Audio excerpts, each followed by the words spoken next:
Hi guys, welcome back to another video. Peter, Kennedy's Garage, Portlaw. This is a Nissan Primastar. We have been doing an engine change, but after it my speedo is not working. I have another video relating to the speedo on a Nissan Primastar or Vivaro, but I get a lot of questions on it and a lot of people asking me about my issue being the same thing. The one that I had on the other video has ABS on it, and I had a radio issue causing a short to my CAN bus, which was stopping my speedo from working. On this one, it's not going to be affiliated with the radio.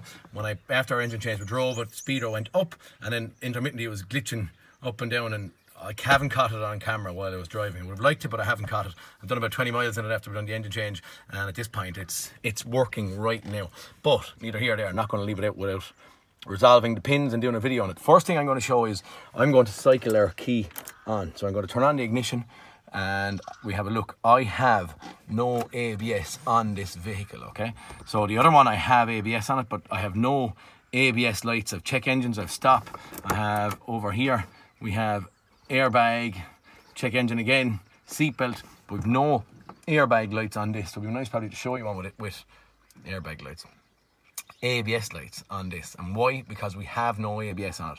If you're having a speedo issue and there's no ABS on it, it's a different attack process than where we're at with the other video. So right now, once we confirmed we have or haven't got ABS, no ABS, stick with this video. If you have ABS, go back onto my other video. And I'm going to run around and I'll show you actually where we are and what we're going to do. See if we can see this. This is going to be hard. When I'm standing here at the passenger's front of the car van, right back down, and I'm looking in without anything on any lights or anything on my head. I get a light. Down here on the gearbox, low down, there is a speedo sensor on this.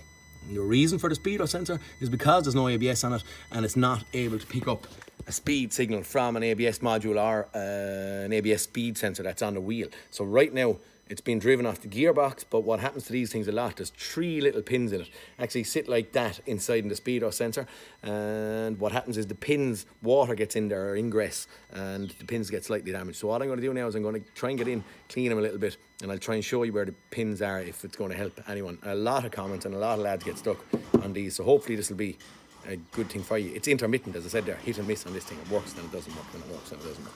Okay, get a location and show you what I'm going to do now. Okay guys, I'm back underneath the vehicle. There is the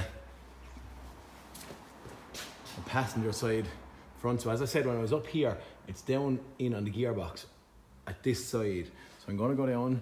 Now there's the wheel, and I'm going to spin around the wheel, and then I have the subframe here, and when I look back up and back in, you can actually see the yellow marking that's on the sensor on this one in the gearbox. So that there is the actual sensor, okay? I'll try and leave the light there. The light is not doing what I want at this point in time, but I'm going to try if I can leave the light there. The block connector that's on the top of it, guys, just pulls off fairly handy. And the sensor, so there's the block connector off the top of it. What I'm going to do with the sensor as well, I'm going to take it out. I'm going to get my hand in on it, and actually just, if I can do it with my hand, hopefully. I know the camera now is not getting much attention there now, but okay, the sensor, I got my hand in on it, and the sensor now is screwing out for me, okay?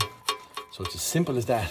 I know I have the lucky bit of having it on a lift, but it's as simple as that to get the sensor out and in my hand, okay? So it just screws off the top quite easy, nothing, only my hand. What happens to them, you can actually see it. See the green bogies in there? What am I going to use? I'm just going to show you this. I use long nose pliers, a little bit of teeth inside it, and what I'm going to do is I'm going to go in and actually bring it over here. Look, and I'll try and do this all into one. Maybe I should stop and edit. We're doing an engine change on this, so my bench is a little bit higgledy-piggledy, we'll call it, at this point in time, but I'm trying to close this car up. So what I'm doing now is I'm just squeezing the vice in on the sensor a little bit. Now, what I'm going to do at this point is I am going to go in. Again, you can't see it too well, but I'm going to go in and I'll actually get my light maybe and try and show you. I'll get my light and let you see what I'm doing. Okay guys, I changed my attack process, right? I'm going to try and keep you there. Now what I'm going to do is I'm going to run my, I have little things for cleaning these pins, but I find that my long nose pliers is as good as any of them. What I'm doing basically is I'm just running my pliers over the contact points. You'll see maybe in a minute why I'm going over the sides. And this long nose pliers is quite small and quite petite, which helps me get in there now. What I do at this point, by rights, maybe if you want to do this 100%, change that speedo sensor and try and get a replacement bit of a wiring loom. I don't. So you can see the pins in there now quite straight and stuff. What I'm going to do is I'm going in on it and I'm going to give it a slight little, see if we can see that. I'm going to do them all.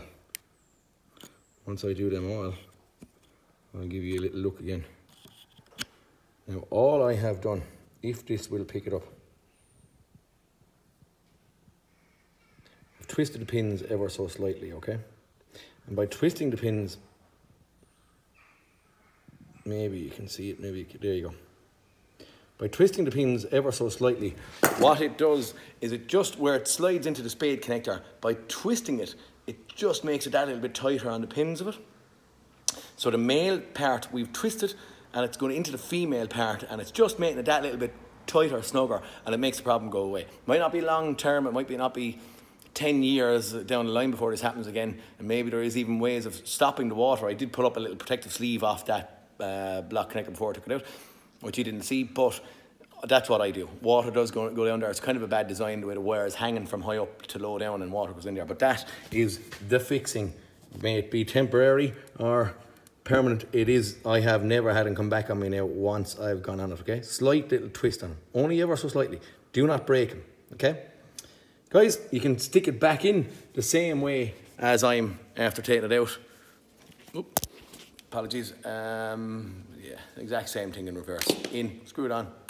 Speedo should be fixed, okay? Hope that helps you guys, because I have a lot of comments on this one and hopefully that's a good video for you. On the Nissan Primastar, Opel Vivaro, Renault Trafic, speedo sensor. Thanks guys, talk to you in the next cartoon. Okay guys, a little change of plan. This is stuck in here just to show what actually had happened to this. There's a little seal missing off of this around here that left the water get into it, okay? I'm after getting one of these and done a little bit of digging and rooted it, and I'm putting this onto this, but that's the reason for the water ingress in here, okay? Thanks guys.